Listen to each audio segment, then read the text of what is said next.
The medical file hit the heavy oak desk with a thud that echoed in the small, sterile room. It was a sound that Earl and Sarah Miller would hear in their nightmares for the rest of their lives. The doctor, a man with cold eyes and tired hands, didn't even look up as he delivered the verdict. He simply adjusted his glasses and spoke the words that would sentence a 10-year-old boy to a lifetime of isolation. He said the damage was permanent. He said the trauma was too deep. He told them that their son, Timmy, would never speak a single word again.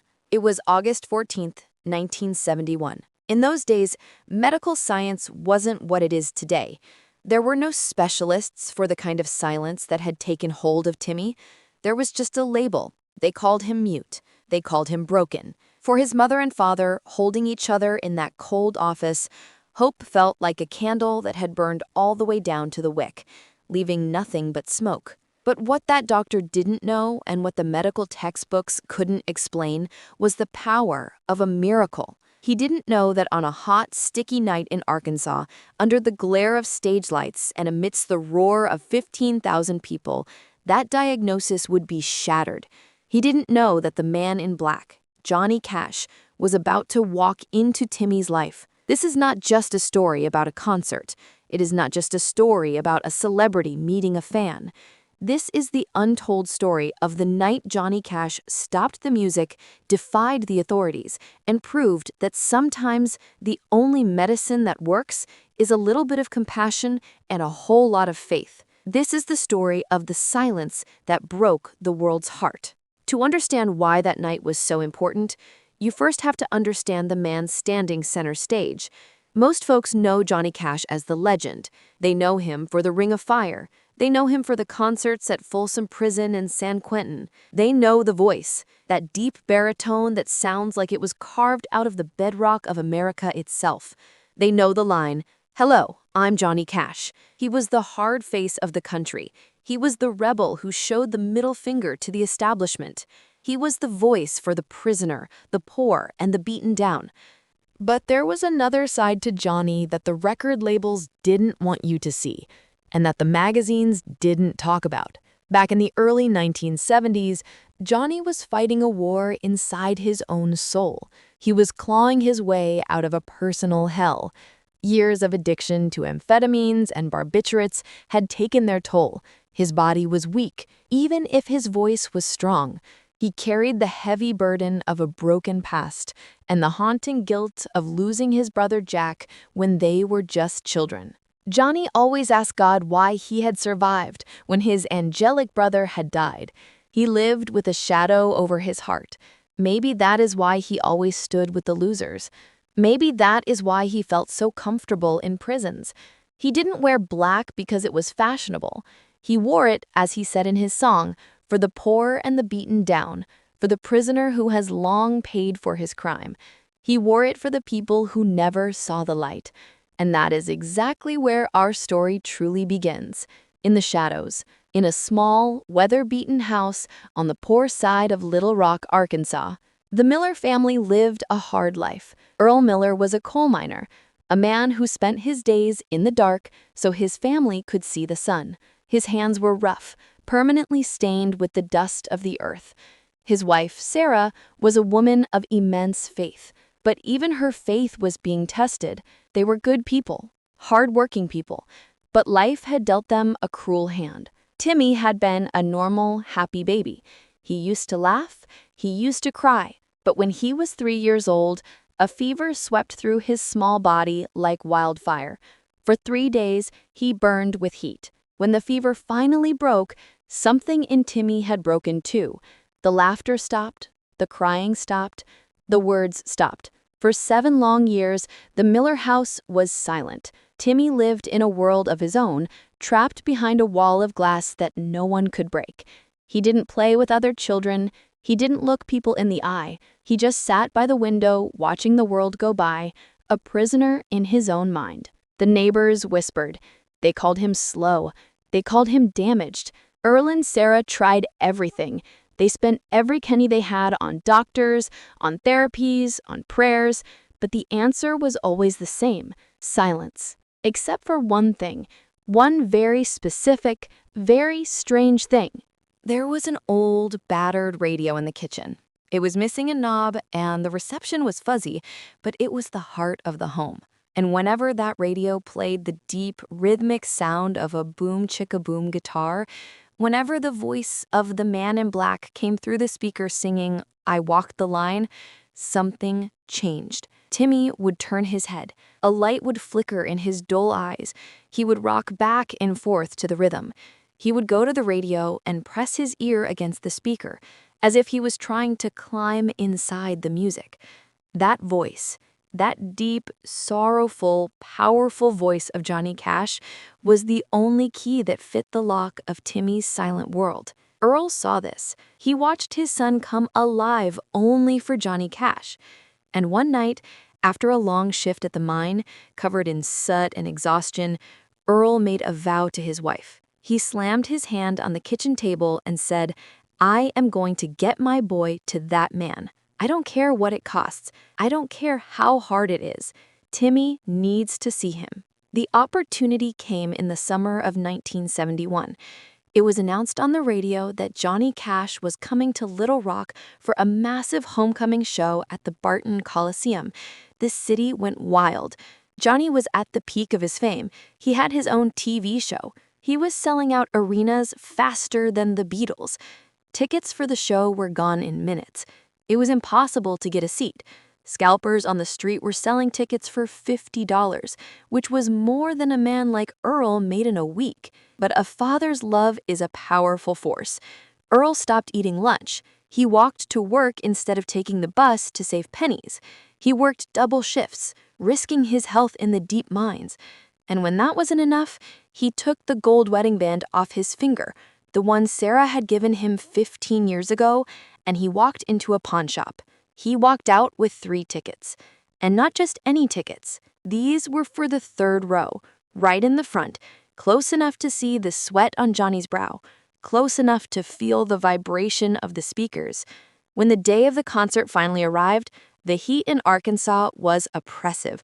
It was one of those days where the air feels like a wet blanket, heavy and suffocating. The area around the Coliseum was a chaotic sea of humanity. 15,000 people were pushing and shoving, trying to get inside. There were police sirens wailing, cars honking, and the loud murmur of an excited crowd. For a boy like Timmy, this was a nightmare. The noise was too much, the lights were too bright. He was terrified. His small body shook uncontrollably as he clung to his father's leg. Sarah looked at her husband with fear in her eyes. She said, "Earl, we should go back. Look at him. He can't handle this. It's too much." But Earl was stubborn. He knew this was their only chance. He knelt down in the dirt, took his son's face in his rough hands, and looked him in the eye. He said, "Don't be scared, son. You're safe with me, and the man in black is waiting for you." He lifted Timmy up onto his broad shoulders, carrying him like a precious cargo through the sea of strangers. Inside the arena, the atmosphere was electric. It smelled of stale beer, popcorn, and anticipation. It was a raw, rowdy crowd. When they finally found their seats in the 3rd row, Earl's heart sank. Yes, they were close to the stage, but between them and the music stood a wall of security. These weren't the friendly ushers you see today. These were big, mean-looking men with crossed arms and bad attitudes. They looked more like prison wardens than concert security. The rules were strict, and they were barking them out. No standing in the aisles, no sitting on shoulders, no approaching the stage. Earl sat Timmy on his lap, trying to make him as small as possible. The lights went down, plunging the arena into darkness. A roar went up from the crowd that shook the rafters. And then the spotlight hit the center stage. There he was, Johnny Cash. Johnny Cash wore black not for fashion, but for the poor, the beaten down, and the forgotten. If this story touched your soul, please leave a like to honor his memory. To keep the legend alive and hear more untold stories from the darkness, make sure to subscribe. Thank you for helping us keep the man in black's voice heard. He stood like a giant, dressed in a long black coat, his black hair slicked back, his guitar slung over his back like a weapon. He walked up to the microphone, looked out at the darkness, and said the words everyone was waiting for. "Hello, I'm Johnny Cash." The place exploded. The band kicked into Folsom Prison blues, and the floorboards vibrated with the rhythm. For the first time in his life, Timmy wasn't scared. His eyes were wide open, reflecting the stage lights. He was mesmerized. He was seeing the owner of the voice that lived in the radio. He started to bounce on his father's lap. In his excitement, Earl forgot the rules. He lifted Timmy up so the boy could see over the heads of the people in front. That is when the trouble started. The head of security, a man with a thick neck and a short temper, spotted them. He didn't see a father trying to give his disabled son a moment of joy. He just saw a rule violator. He marched over to the third row, pushing people aside. He grabbed Earl by the arm, shouting over the music. He yelled, "Get that kid down. You know the rules. Sit down or get out." Earl tried to explain. He shouted back, "Please, sir, he's sick. He can't see. Just for one song." But the guard didn't care. He pulled harder. Timmy almost fell from his father's arms. Sarah screamed, a sharp sound of terror that was swallowed by the music. The guard signaled for backup. They were going to throw them out. After all that sacrifice, after the pond ring and the double shifts, they were going to be thrown out into the parking lot. On stage, Johnny Cash was tearing through Big River. He was strumming his guitar with that aggressive, percussive style he was famous for. But Johnny Cash had eyes like a hawk. He had spent years playing in rowdy bars and maximum security prisons. He knew how to read a room, and he could spot injustice from a mile away. He saw the scuffle in the third row. He saw the uniform bullying the man in the work clothes. He saw the terrified face of the little boy being pulled around like a rag doll. Johnny's jaw tightened. That famous scar on his face twitched. The music was playing, but Johnny was done singing. Suddenly, violently, Johnny kicked the microphone stand. It clattered across the stage. He turned to his band, to Marshall Grant on the bass and W.S. Holland on the drums, and he slashed his hand across his throat. Cut it. The music died instantly. The bass stopped thumping. The drums went silent. The setting quiet was more deafening than the noise had been. 15,000 people froze. The cheering turned into confused murmurs. Was he drunk? Was he sick? Was he walking off? Johnny didn't take off his guitar. He kept it on, walking to the very edge of the stage, towering over the security pit. He looked down at the head guard with a gaze that could melt steel. Without the microphone, using just the raw power of his voice, he bellowed into the silence. He shouted, "Hey, you, get your hands off that boy." The security guard froze. He looked up and saw Johnny Cash pointing a finger directly at his chest. "Yeah, I am talking to you," Johnny said, his voice calmer now, but laced with a dangerous edge. "Leave them alone.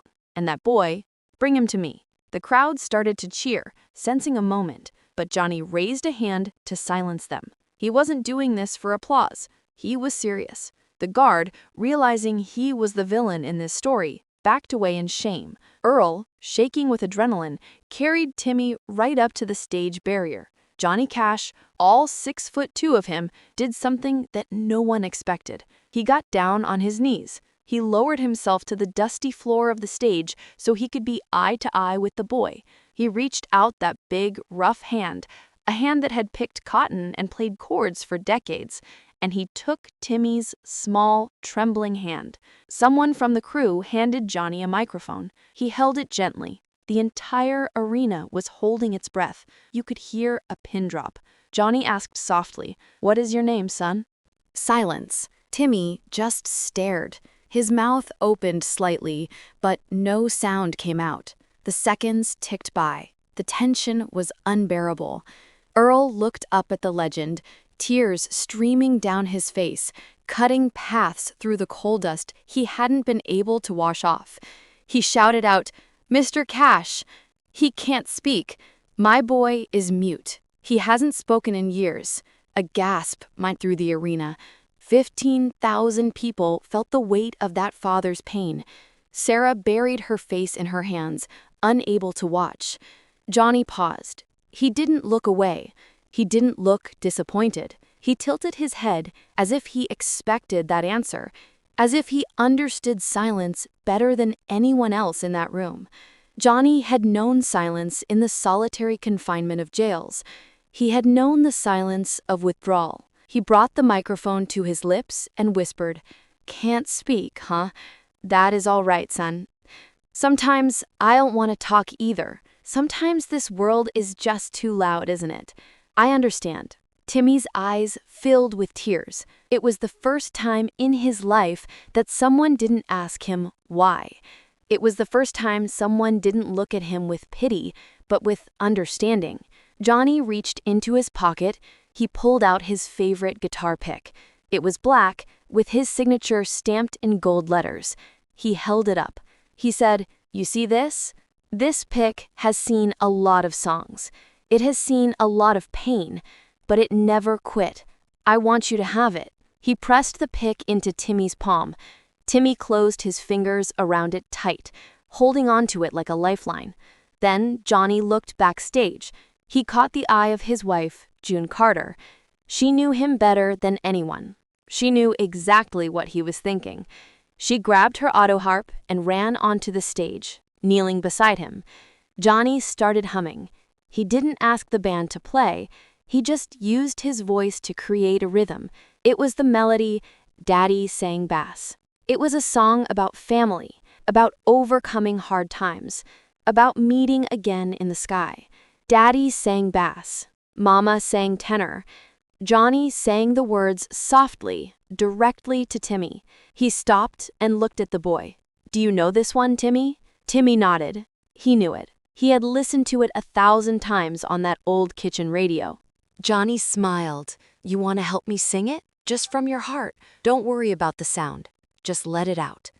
The doctors had said it was impossible. They said the brain damage was irreversible, but science didn't account for the human spirit. Science didn't account for the power of a hero giving you permission to be yourself. Music was the only medicine strong enough to reach down into the well where Timmy's voice had been drowning and pull it to the surface. Johnny sang the first line again, but when the chorus came, he stopped. He held the microphone to Timmy's lips. The crowd leaned in. The silence was thick. Timmy's lips moved. His throat worked.